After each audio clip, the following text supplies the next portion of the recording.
Alors, la vidéo qui suit porte sur les caractéristiques de l'ellipse ainsi que de l'analyse des différents paramètres qui la composent. D'abord, voyons les caractéristiques de l'ellipse. Les ellipses sont composées de foyers, c'est-à-dire de un ou deux points fixes sur un plan servant à tracer et à définir la conique. Dans l'ellipse, il y a deux foyers et on va tracer la conique, donc l'ellipse, autour de ces deux foyers selon les caractéristiques, selon la définition qui la compose, que l'on va voir un peu plus tard dans la vidéo. L'ellipse est composée aussi de sommets, c'est-à-dire de coordonnées extrêmes de la conique sur l'axe horizontal et sur l'axe vertical. Alors, si on regarde sur l'axe horizontal, c'est le croisement entre cet axe et l'ellipse qui compose finalement les sommets. Et sur l'axe vertical, donc c'est le croisement entre l'axe vertical et l'ellipse qui compose les sommets verticaux. Donc, on peut remarquer finalement que l'ellipse a 4 sommets au total. L'ellipse est aussi composée d'un grand axe, c'est-à-dire de la distance entre les points, les deux sommets les plus éloignés l'un de l'autre, et aussi d'un petit axe, c'est-à-dire la distance entre les deux sommets les plus près l'un de l'autre. Finalement, l'ellipse est aussi composée d'un centre, c'est-à-dire du croisement entre le grand axe et le petit axe. Maintenant, regardons la définition d'une ellipse. Alors, c'est un lieu géométrique de tous les points dont la somme des distances à deux points fixes, les foyers, est constante. Si je prends cette ellipse et que je place ces deux foyers et que je prends un point quelconque sur l'ellipse, alors si je calcule la distance entre le point et le premier foyer, plus la distance entre le point et le deuxième foyer, ça va me donner un nombre. Eh bien, si je prends un autre point sur l'ellipse et que je calcule la même distance, c'est-à-dire entre ce point et le premier foyer, plus le point et le deuxième foyer, ça va me donner un résultat qui va être égal au premier. Alors, tous les points de l'ellipse sont toujours à égale distance de la somme des deux foyers. Regardons maintenant l'analyse des différents paramètres qui composent l'ellipse. Alors, pour ce faire, on va utiliser la formule canonique, donc c'est-à-dire la formule où on trouve les paramètres A, B, H et K pour faire l'analyse de notre ellipse. Si on regarde la valeur du paramètre A, eh bien, la valeur du paramètre A est égale à quoi? Elle est égale à la demi-mesure du grand axe ou encore à la distance entre le centre de l'ellipse et le sommet qui croise un des grands axes de notre ellipse.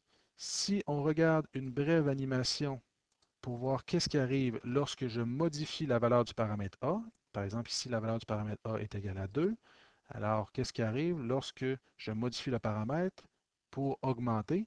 Donc plus je l'augmente, plus on remarque qu'il y a un étirement horizontal de notre ellipse, et plus je le diminue, plus il y a une contraction horizontale de notre ellipse. Bref, le paramètre A joue sur l'étirement ou la contraction horizontale de l'ellipse.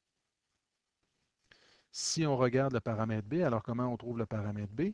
Eh bien, c'est la demi-mesure du petit axe, donc c'est la moitié du petit axe, ou encore la distance entre le centre de l'ellipse et le sommet qui croise le petit axe et notre ellipse. Si on regarde un bref vidéo ou une animation, si on préfère, pour voir qu'est-ce qui arrive lorsque je modifie la valeur du paramètre B, alors plus j'augmente la valeur du paramètre B, qu'est-ce qui arrive? Plus il y a un étirement verticale de notre ellipse. Donc, plus le B augmente, plus on étire verticalement. Et à l'inverse, plus la valeur de B diminue, plus il y a une contraction verticale de notre ellipse.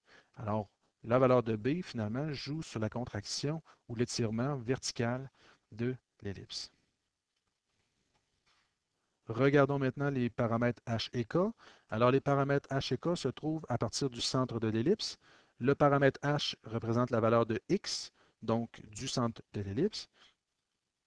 Qu'est-ce qui arrive lorsque je modifie la valeur du paramètre h? Donc, plus la valeur du paramètre h augmente, plus il y a une translation horizontale vers la droite, donc un déphasage vers la droite, et plus la valeur du paramètre h diminue, plus il y a un déphasage, une translation horizontale vers la gauche. Donc, la valeur du h détermine finalement une translation horizontale vers la droite ou vers la gauche de notre ellipse. Si on regarde la valeur du paramètre K, alors la valeur du paramètre K, c'est la valeur de Y au niveau du centre de l'ellipse. Et si on regarde une animation pour voir qu'est-ce qui se passe lorsque l'on modifie la valeur du paramètre K, eh bien, on va remarquer qu'il y a une translation verticale, soit vers le haut si la valeur du K est positive, ou encore soit vers le bas si la valeur du K est finalement négative. Donc, le K joue sur une translation verticale de notre ellipse.